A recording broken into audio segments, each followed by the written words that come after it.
Hi everyone, this is Ashley with CT Marina Digitals. I'm going to show you a few ways to use some of my backdrop overlays in Photoshop. I'm going to be using the turquoise and gold collection. I have these in like red and gold, black and gold, purple and gold. I have a lot of different ones. Not even just my wall textures. A lot of my different overlays can be used in multiple ways. But I'm going to be using this one specifically. They can all be used the same. Okay, I'm going to start by selecting all, edit, copy. I already have the files open that I wanted to use. I just opened them from a folder on my computer. I'm going to paste into my image. The light is coming from a different way, so I'm going to keep my dimensions. I'm going to right click and flip horizontally. I'm going to hide it for now. I'm going to click on my background layer, my select tool, click select subject up at the top. And I'm going to zoom in. I'm not going to do a ton of cleaning up just because she has tattoos and it takes quite a while for that reason to dial in on a lot of the selecting to make sure that it's perfect.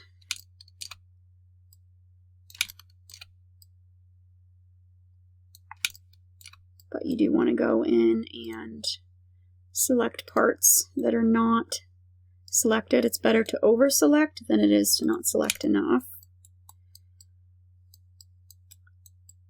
And I'm mainly looking at the top part of the body because that's where the overlay is going to be. Okay.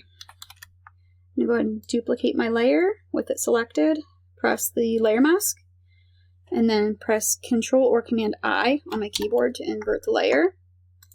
Make your overlay visible again and click Alt and click between the layers, or you can right click and create clipping mask to put it behind your subject.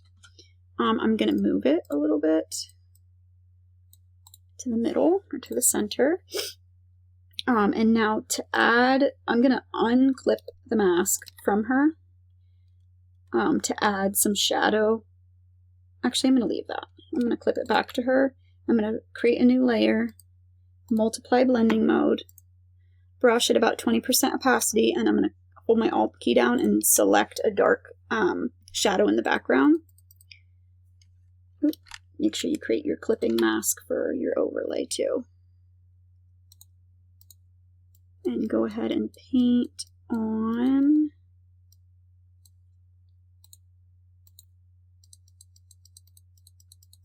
shadow behind her. Have some over here too. So to paint, if you're doing it like off of the overlay, it's gonna go on the backdrop too. So if you do that, just unclip from the background first, reclip your shadow, and just brush it on.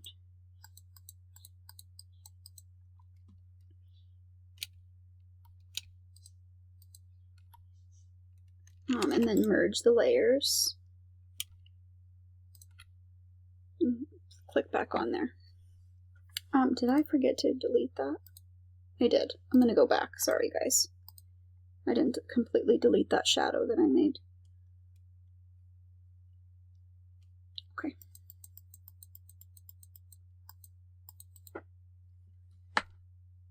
Oh my gosh, I'm brushing it on my... See, everybody makes mistakes. Make sure you click back on your multiply layer. I was brushing it directly onto the backdrop. Okay, let me see how that...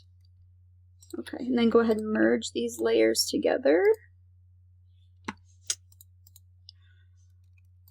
Create your clipping mask first, then merge your layers together. And then you can put your clipping mask back on behind her. And I'm going to create another layer, multiply, and since it's right on the backdrop, I do not need to unclip it. Okay, so that's good for shadow. I'm going to blur my overlay. You can merge these layers. I'm going to blur my overlay just a little bit because it looks a little bit sharper than parts of her body, and I'm going to do just a tiny bit. I'm going to actually just do, I'll do 1.5. Okay, and then I need to clean up her edges, so I'm going to click back down here on the layer mask. I'm going to use my black and white brush. 100% opacity, start small. And then for to brush off of her, you want to use white to clean up the edges. If you need to brush anything back on, it's going to be black.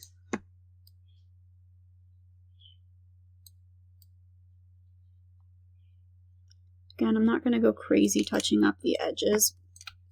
You really just need to know how, and then cleaning up the edges is going to obviously differ by every image.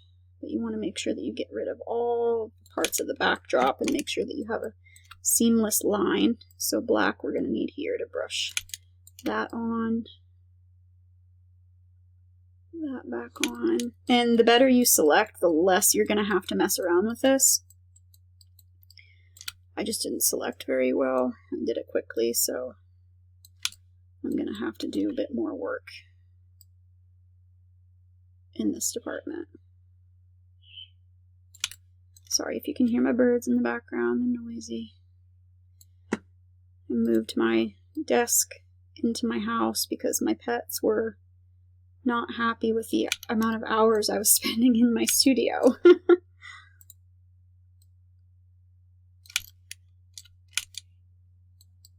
Okay, over here by her hair, I would lower the opacity to like 20 to 30%.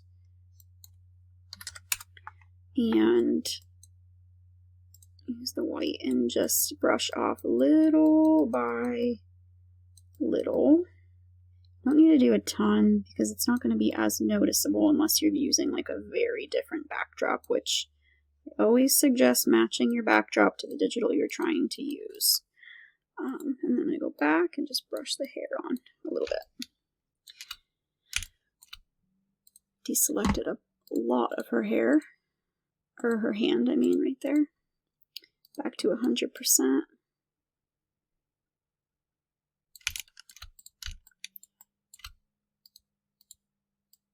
Oops.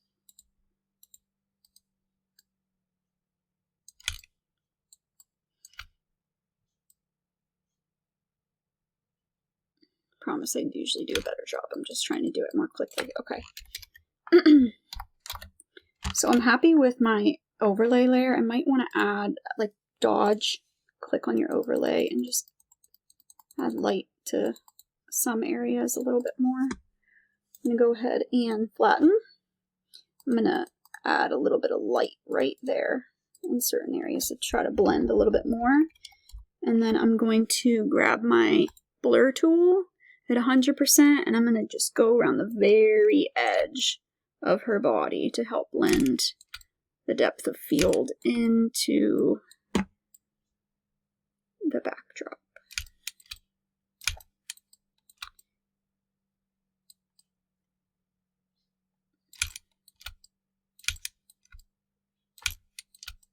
Okay.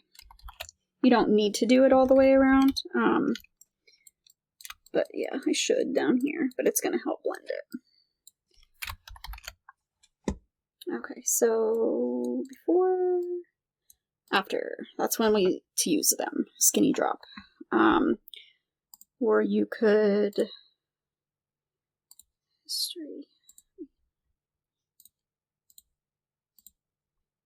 make it go all the way, which it's going to be, the shadows are going to be off now.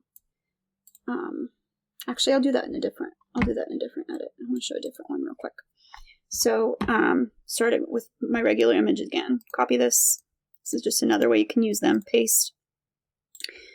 Flip it again. Make sure you click on the bounding box. And I'm going to make it, unclick that. This right here is to keep the dimensions. If you unclick it, you have more play with it. Okay. And now I'm going to hide it. Select subject again. I'm not going to clean her up and everything in this part since I just showed how to do that in the last one. And then you would duplicate, create the mask, Control or Command I to invert, create clipping mask. It's behind her. I am going, which you could totally leave it on normal and create a clipping mask and like brush off certain areas.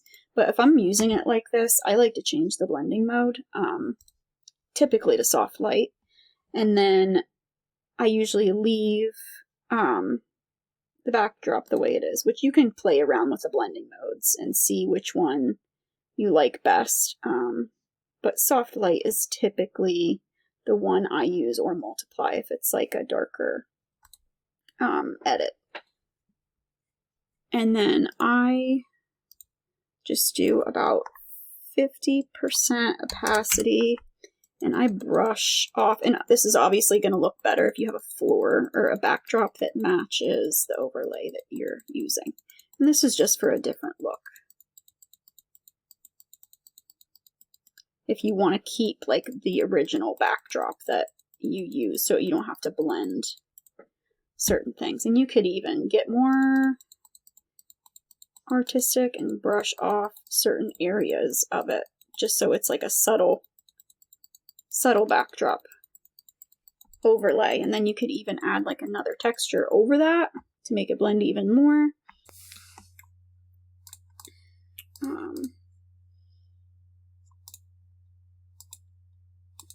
I'm just getting rid of my smaller brush strokes.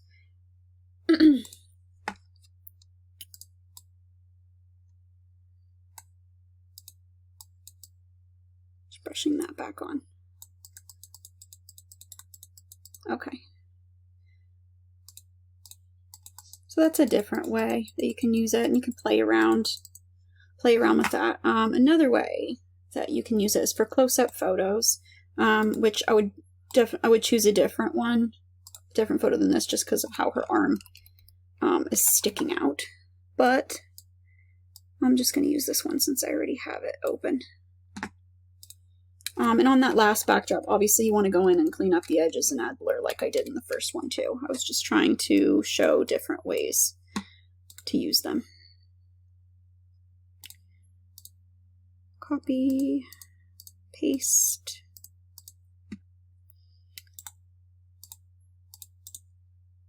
Flip. You don't have to flip if your light is coming from the same way. Hide it. Select subject.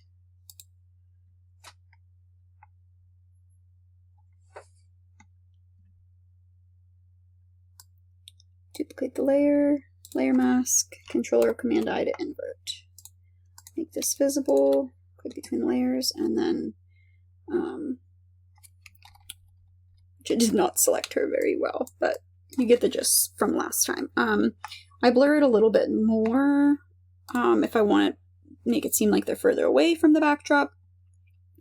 1.5 is going to be good again because I want to make it seem like she's closer to it. And then shadow, multiply, clip it to that. You don't have to worry about unclipping it from her this time because none of the the original backdrop is showing. 30% is fine.